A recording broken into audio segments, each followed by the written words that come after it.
Welcome. You're listening to The Best of Investing. I'm your host, Edward Brown. Our phone number is 888-912-1190. Use that number to answer the trivia questions for a 5-pack tanning certificate given away during this show. That certificate's not sponsored by the radio station, but by Tan Bella Tanning Salon with 2 locations in San Francisco and 1 in Marin. Today, we do have a special guest. Jack Martin is co-founder of 5210, an Arizona-based investment firm specializing in the acquisition and reposition of mobile home parks. The firm is vertically integrated and manages 1,800 lots across 5 states with $60 million of private investor capital. With a long-term tax-favored strategy, they help clients invest with confidence in America's most stable real estate. Well, Jack, welcome to The Best of Investing. Thank you for the invitation. Appreciate it.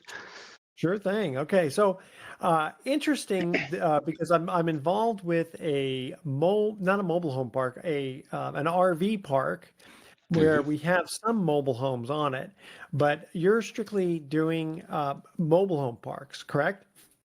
That's correct. We've done RV parks as well, but mobile Yeah. home parks are just so much more stable. They Even are. though their mobile homes are called mobile homes, the truth is they're Yeah. only mobile when they come in. Once they're set, Yeah. they rarely ever move. So yeah, it's just a much more stable business model. Okay. How did you get the name 5210? You know, Nate and I, when we started this business a decade ago, our goal was to buy 52 parks. Oh, And we figured it would take us about 10 years to do that. So it's proven to be a little more difficult than that, particularly the type and quality of parks that we're buying. But yeah. we've made some good headway.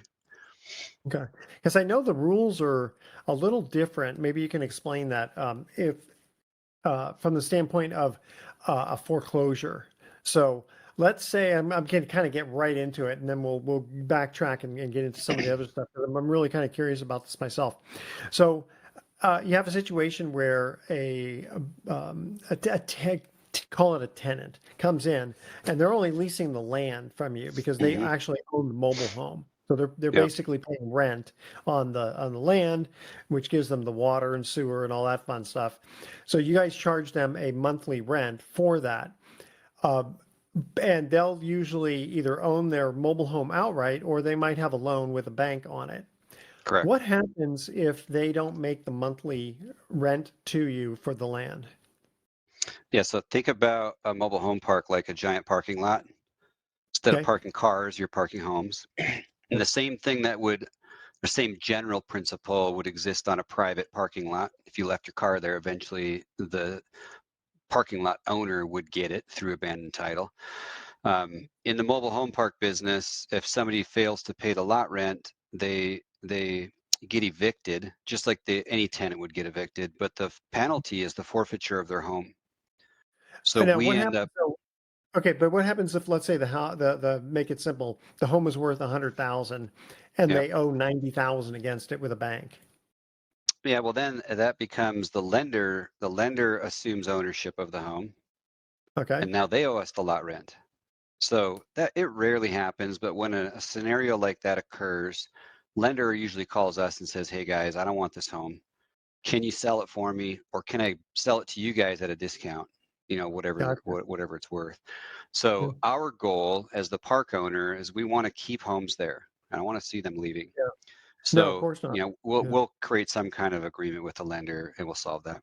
Okay. Tell you what, we're going to take a quick break, and we come back, we'll continue more about this because to me, it's very, very interesting on this stuff. All right. Our first trivia question, and I'm going to give, well, I'll ask the question, and Jack, if you know the answer, don't say anything quite yet. We'll see if you know when we get back. All right. First trivia question: which U.S. city is home to the world's tiniest park? Now, we're not talking mobile home parks. We're talking about just parks. Okay. And I'll tell you, it takes up 452 square inches. It's a very tiny park. Apparently, it only has 1 tree. I don't know how they made it a park, but they did. Call 888-912-1190. The first caller with the correct answer wins that tanning certificate, which, by the way, is worth about $100. Also, I do want to make a mention here for the Tahoe Lakeshore Lodge. It's the end of summer, time to get to Tahoe. Hundreds of beachfront access. Give them, Boy, I tell you, I'm losing my train of thought here. Check them out at TahoeLakeshoreLodge.com to book your trip. Stay with us. The Best of Investing. I'll be right back. Don't touch that dial.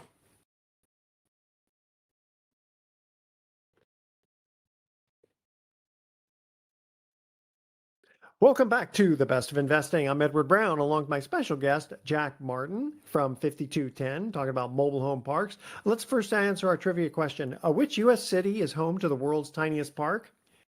Jack, what do you think that answer is? I would have to take a guess, and I'd guess somewhere out east. Let's call it DC. No, well, you know what? That actually would have been a good guess. Actually, it's Portland. I have no Wow. idea why they decided to make a little tiny park there. So before we went to break, we were talking about what would it be like to foreclose on a mobile home park or mobile home. So the bank at that point, let's say again the tenant, we'll call it the tenant, doesn't pay you the monthly rent. You start to do a foreclosure, so to speak, where you try to kick them off. You get in touch with the lender, or the lender gets. I guess you'd have to let the lender know. Look, Well, the lender would probably already know. I mean, if the tenant's not paying the lot rent, they're probably not making the house payment either. True. So at that point, most likely the lender's already talking to us. We have about 2,000 lots. This only happens once every couple of years. I've only had to go through this process twice in wow. And a did they actually decade. own it free and clear, or was there a bank involved? You know, one time there was a bank involved, and I think that was more strategic. Like, it was too much of a mess for them to unravel. They'd only been there for like a year. They probably didn't have much equity in the home. And we ended up working out a deal with the bank, and then we resold the home to somebody else, and they used the same lender. And then the other one, somebody passed away, and the family got the home. That was owned free and clear. And it was an older 70s vintage home. It was probably only worth 30 grand. They didn't want it. So they essentially just told us we can have it, and it needed to be fixed up. So it just rarely happens. I think that the unique attributes of mobile home parks, like the most investors, when they're looking at mobile home park investings and they get over the stereotype of trailer parks, they can see the truth for why people invest in mobile home parks. This is why our entire business is aimed at them. They're the most stable real estate that you can own. Tenants, there's no turnover or very little turnover of tenants.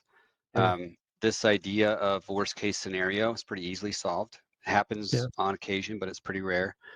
But really the powerful thing, and we can talk about this in another segment, is the tax advantage. Okay. From a risk standpoint, I mean, I know it's kind of funny in California. Do you have any parks in California? We don't.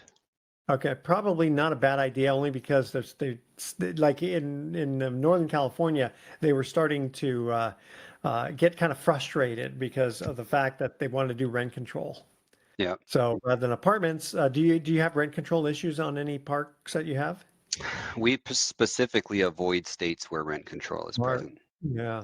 It's funny, people don't understand. They think, oh, rent control, that's the greatest thing in the world, but it's not, because then the landlord generally doesn't pay as much attention to the what's needed. They don't rent really control want typically, usually equals deterioration of the property. Exactly. That's what I was getting at. And how long have you been doing this now? I've been in real estate investment my entire adult life, but specifically in mobile home parks about 15 years now.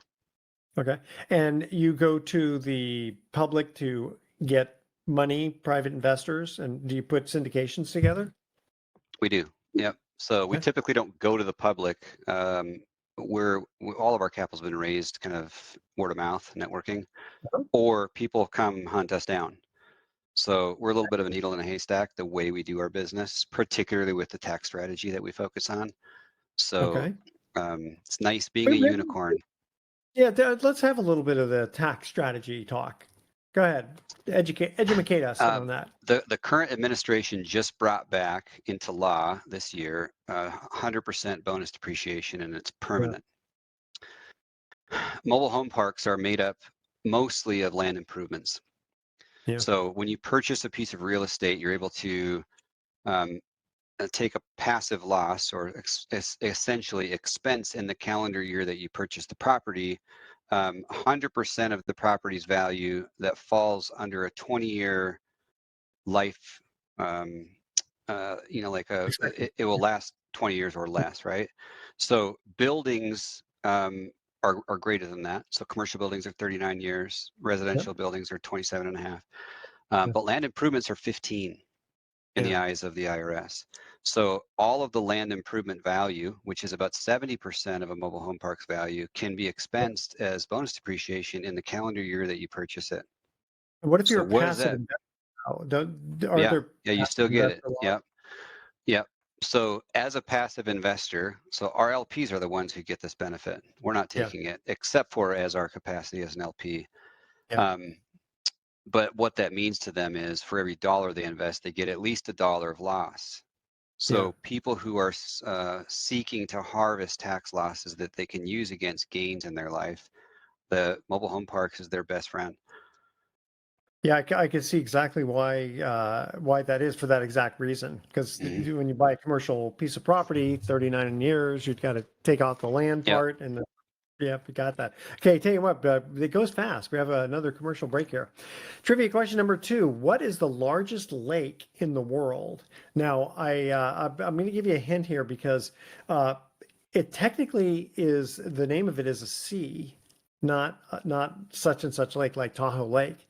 It's actually a sea, but they call it the largest lake in the world. I don't understand it, but that's the trivia question. All right, call 888-912-1190. Again, the first caller with the correct answer wins that tanning certificate. Also want to make a mention here for Navi Appliance, 707-484-5766, or go to naviappliance.com. They do good work. They're very, very nice people. They come on time. They did some work for me. And so I told them, I promised them I'd give them a shout out. Navi Appliance, 707-484-5766. All right, stay with us. You're listening to The Best of Investing. Don't touch that dial. We're going to be right back.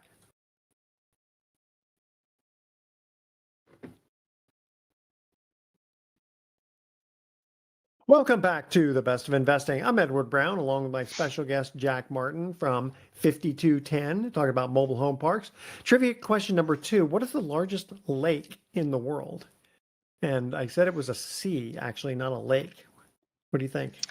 I don't know the answer to that, but I'm going to guess that it's located somewhere in the Middle East or like out there by north of India, Yeah, Pakistan, somewhere over I there. think that is where, yeah, the Caspian Sea. Technically, Okay. they say it's a lake. I don't get it. I promise you the next question will be a little easier, though, okay? All right. So, Jack, we're talking about mobile home parks. Why are mobile home parks often overlooked as an investment? It's the stereotype. So for the same reason, I've been a real estate investor my whole life. I was a Yeah. land developer. I got Mm. into single family rental homes. At one point, I was the largest wholesaler in the state of Arizona. Huh. I did apartments for many years. I overlook mobile home parks because of the stereotype. You know, they're not Trailer park. sexy. Yeah, Yeah. they're not beautiful. You know, people think about the vanity metric is, how beautiful my portfolio is.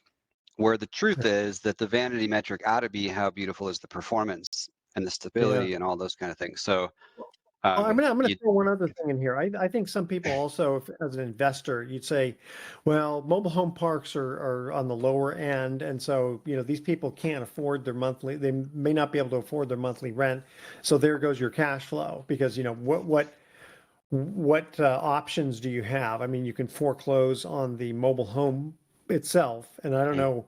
There's certain rules on that versus a house. I think, aren't there? you don't own the mobile homes. Like the best model in the business is not to own the homes and rent them out. If you're going to do rental product like that, do apartments. The best Sure. model is the tenant owns the home. They have a vested interest in that community. The what separates a mobile home park tenant from all other rental tenants is their mindset. They're homeowners. Okay. So they view their housing decision as a permanent housing decision. Yeah. Their intention is buy this home, create equity. I want to own it, and this is my community. Whereas every other rental product, the mindset of the tenant is this is temporary until Yeah. I find something better. So because of that, you don't have turnover like you do in other assets. So the cash Yeah. flow is actually more stable in mobile home parks than it is in apartments. Yeah. The logic of they can't Mhm. afford it. Well, if they can't afford it, then they don't move in. And there Or is that's what I mean.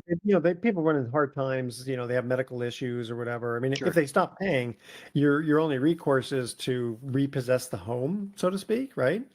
yeah, pretty much. So I mean, if there's a true hardship, I like to work with them until Of they can course, solve it. Yeah. of course, We don't want homes. We don't want tenants moving out. I don't want homes moving out. So, of we're course not not. trying to solve for, $2,500 monthly rent here. The lot rent Yeah, on average is like $500 in America, right? yeah. And So, and are you so when you're are you financing these or are you buying them all cash? the properties, When you're buying the mobile home yeah, when parks. we buy the mobile home parks, there's always financing in place. Typically, the Okay. leverage is going to be somewhere between 60 and 70%. So it's pretty Okay. conservative debt. Okay. Yeah, yeah. And depending upon the interest rate of the bank, let's say they're charging you 7%. What's your or let's put it this way, what kind of forget the debt for just a minute. What kind of cap rate are you trying to buy these mobile homes for? Yeah, cap Mobile rate's not the home best way to analyze these. park. Okay. And of course, every market where it's located, like all of those things will have an Yeah. impact on cap rate. I think the lens that's the most important for us is on a conservative basis over a 7-year initial hold period, will the investors make 14% or more? If the Per answer year. is yes, yeah, let's look deeper. A Okay. portion of that's going to come from the exit that happens at year 7. Um, a portion of that's going to come from cash flow that we earn along the way. Cash Okay. flow, can start out, 2 to 4% year 1, but it can get up to mid-teens. So we have one park in our early portfolio. We've owned it for about 8 years, and it's pushing out 12.5% cash on cash. Now we haven't refinanced it, so but that's one example. Yeah. So yeah, from an investor's lens, they're gonna, our goal is we'll underwrite to a 7-year hold period. We're not Okay. going to sell it because then you'd have to pay the recapture of the bonus depreciation and there'd be capital gains right there. But we're Yeah. going to refinance it. We're going to return your capital to you. So now your Yeah. risk is off the table. We still haven't paid the tax, and then you keep the coupon. So that's the strategy that we like to aim at. Yeah. Yeah, that way it's a really long-term hold. You don't pay commissions for selling it and all that kind of fun stuff. Tell you what, we're going to go to another commercial break here. I want to make a mention here. This is going to be the last one for this week, I think. San Fran Halen. It's a tribute band to Van Halen, playing August 16th at the Flamingo Hotel in Santa Rosa. Rob Spinoza, a friend of the show, he plays Eddie Van Halen. So if you love Van Halen, go check them out. San Fran Halen playing August 16th at the Flamingo Hotel in Santa Rosa. Our third trivia question, and I promise this would be a little bit easier, is what was the name of the first permanent English settlement in the Americas? Because it wasn't called the United States back then, right? Call 888-912-1190. The first caller with the correct answer wins that tanning certificate, again, which is worth about $100. What was the name of the first permanent English settlement in the Americas? All right, stay with us. You're listening to The Best of Investing. Don't touch that dial. We're going to be right back.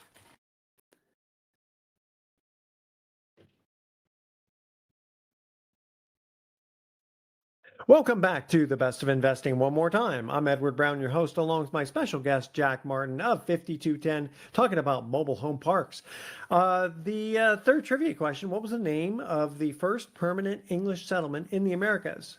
Jack, what was the name of that? I'm guessing again, it's got to be Georgetown or Jamestown. You got to pick one. Georgetown. Jamestown. Remember, so I had it. Yeah, right. King James Bible, 1611. Oh yeah, Jamestown. okay, yeah. You're close though. We're almost getting okay. Before we get back to what we were talking about, we do have our fun, silly joke of the week. So, this guy he's on a deserted island and he finds a bottle, and sure enough, there's a genie in it. And he rubs it, and the genie comes out, and the genie says, "Hey, I got to tell you, forget this 3 wishes stuff. That's movie. So, you only get 2 wishes." He says, the guy says, okay, well, you know what? I've never been to Hawaii. Can you build me a bridge from this island all the way to Hawaii so I can walk across it? And the genie says, are you kidding? He says, do you know how much engineering goes into that? And the concrete and all the lights that I'd have to put on? He goes, that's crazy. What's your second wish? And he says, okay, well, I'd like to understand women. He goes, so how many lights on that bridge do you want? I like that. Okay. All right. That's sort of a fun one. Oh, it's so funny. Okay, I'm sorry. Just because understanding women, I just heard that Major League Baseball is going to have the first woman umpire in a major league game. Apparently, this lady's been around doing minor league games for almost 10 years, so she's not a novice. But of course, all the jokes have to go around with a woman umpire, like she's going to make calls of like something that happened 3 weeks ago in in a game, and now she's going to call it now because she remembered. Anyway, that's kind of funny. So we're talking mobile home parks. Jack, what should investors look for when evaluating passive mobile home park investments? Most important thing to get right, the people. I think that's true with, well, it is When you say the true. people, the sellers The people or the that are tenants? managing the investment. Yeah. If you get Okay. the people Or wrong, okay. it doesn't matter how good the real estate is. If there's nefarious Yeah, intent, they'll take advantage of yeah, you. So get the absolutely. people right. I think the other things that matter, track record. Do they know what they're Yeah. doing? Have they done this before? There's a lot of nuance in mobile home parks in selecting the right ones. Every mobile home park is not worthy of holding long term. It may not even be Yeah. worthy of investing in. Well, So yeah, but track record's maybe important. there could be deferred maintenance, right? On the utilities and that sort of thing, right? And Yeah, those things aren't usually the barrier. It's usually okay. it'll be the market, or it'll be the density of homes and the risk associated with fire, for example. Um, there could be just a location. Maybe a market's good, but that particular submarket is not good. Yeah. There's a lot of different, but yeah, underground infrastructure, that's another one. Yeah. We own it all, so all the pipes and water lines and electrical lines, that's typically our responsibility. Yeah. So yeah, all of those things, those matter. So a track record of, the The whoever's operator. running the investment needs to know what they're doing. Can they sell homes? Do they understand, all the nuance in mobile home parks? Yeah, this is kind of a general question. Do you like ones that are very basic, or do you want like ones that have, like a clubhouse and a pool? I like the performance. So, and typically the performance is not indicative of whether there's a clubhouse or not. Okay. So, to me, I'm a little bit agnostic to that. As long as the numbers work and the execution risk is mitigated for, I like them both. Okay. Okay. I mean, I can see the advantage and disadvantage of both, and it's interesting because RV parks. It's so funny because, when talking to potential, we're involved in this one RV park, and when people, potential buyers have looked at it, they said, "Oh, no, no, no, we thought it was a mobile home park," and so we've kind of explained. We said, "Well, there's advantage to that because it doesn't move, but." The advantage of an RV park is the fact that you can evict people a lot faster.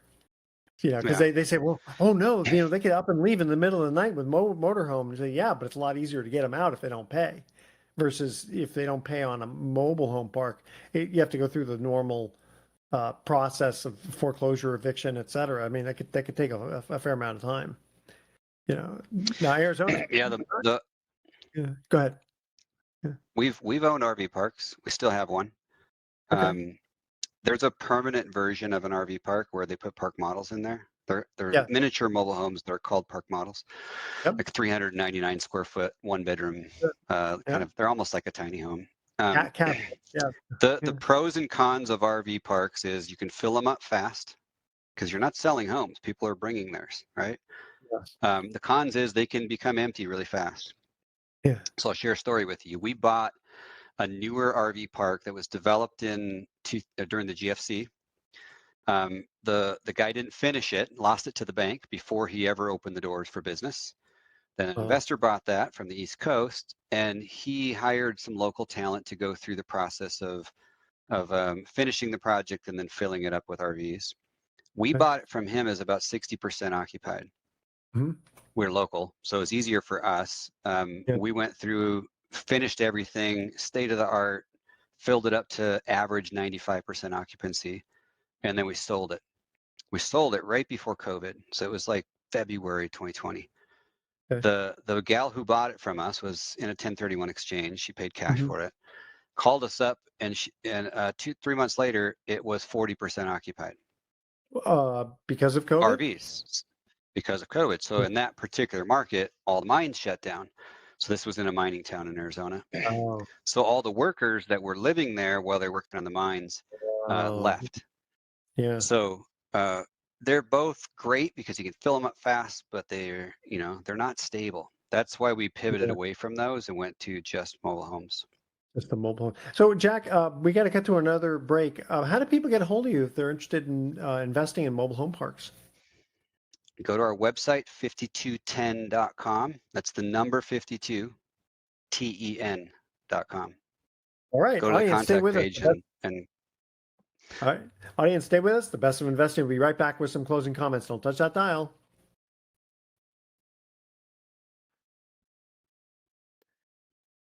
Welcome back to the Best of Investing. Last time for today, I'm Edward Brown, your host, along with my special guest, Jack Martin of 5210, talking about mobile home parks. I do want to pivot away for just a minute and talk about what's going on at Pacific Private Money. They have their Arrival Fund. They are still paying 10%, and they were at a $100,000 minimum, and I think they dropped it down to $50,000. It's not a mobile home park, but they do invest in first deeds of trust on houses. And then they sell those loans, put the money back in, and do it again. So it's fairly conservative. Got to check them out at pacificprivatemoney.com. You do have to be an accredited investor, and paying 10%. The only tax benefit you get potentially on that one, though, is if you qualify for what they call QBID. And if that's the case, then of the 10% that you get paid, you only have to pay taxes on 8%. Again, please check with your CPA to see if you qualify for QBID. Back to it. Well, again, their website is pacificprivatemoney.com. Jack, I assume that your investors, do you have, when you put your syndications together, they have to be accredited investors also? yes, You they do? do. Okay. All right. Yeah, How many? we typically work with investors with check sizes between 100,000 and $1 million. Okay. It's pretty typical for us. And how many different syndications do you have? We have 2 funds with multiple assets in it, and then recently we pivoted. This is about 1.5 years ago. We pivoted to a single asset strategy. So we're on our 4th one of those. Gotcha. And those are just going to have a handful of investors, typically a dozen or so, and that's the focus on long-term tax. Our intention Gotcha. is to refinance forever and not pay. The only one that loses out in that scenario is Uncle Sam. Yeah. Oh, we're okay with that. How your typical, I don't know if is there a typical size home park, like 200 spaces, 1,000 spaces that you like to purchase? The sweet spot for us, because you get economies of scale once you get Yeah. over 100 lots. So the sweet spot for us is going to be between 100 and 300 lots typically. Okay, and But then you have a we've manager. You have a manager live in one, right? manager on site, maintenance on site at every property that we own. Okay, and the maintenance, I mean, they're not going to fix people's faucets. What they'll do is, they'll fix just the grounds, Yeah, they're right? taking care of the Mow the grounds, lawn. lighting, landscaping. If there's a pool, they take care of that. Clubhouse, they take care of all those things. Okay, so you do have home parks that have a pool and a clubhouse, and some that don't. That's correct. Yeah. So the Okay, maintenance on a property with no clubhouse is just landscaping, lighting, fencing, those kind of things. that makes it really easy. You don't have too much in the employee issues, huh? That's right. I like that. That's right. Again, why don't you give out your information one more time if people are interested in mobile home parks? Go to our website, 5210.com. That's the number 52, TEN.com, and just go to the contact page. All right. And again, if you're for people who are interested in learning about Pacific Private Money and how you can earn 10% on your money, it's pacificprivatemoney.com. And we're going to go to our thoughts for the day here. So, last year, 117,000 people died from gym injuries going to the gym. But you know what? Only one person died from eating a donut. So, you know what? It's all about life's choices, right? That's what I have to say. And I went out for a run last week, and after about 2 minutes, I realized I forgot something. I forgot that I'm out of shape and I can't run for more than 2 minutes. So I have to kind of figure that one out. Okay. All right, audience, stay with us. Well, actually, you know what? We're cutting out for today. So tune in next week to The Best of Investing. We're going to be giving away more free prizes for answering trivia questions. Thanks for listening. On behalf of our team, I'm Edward Brown, wishing you the best of investing. So long.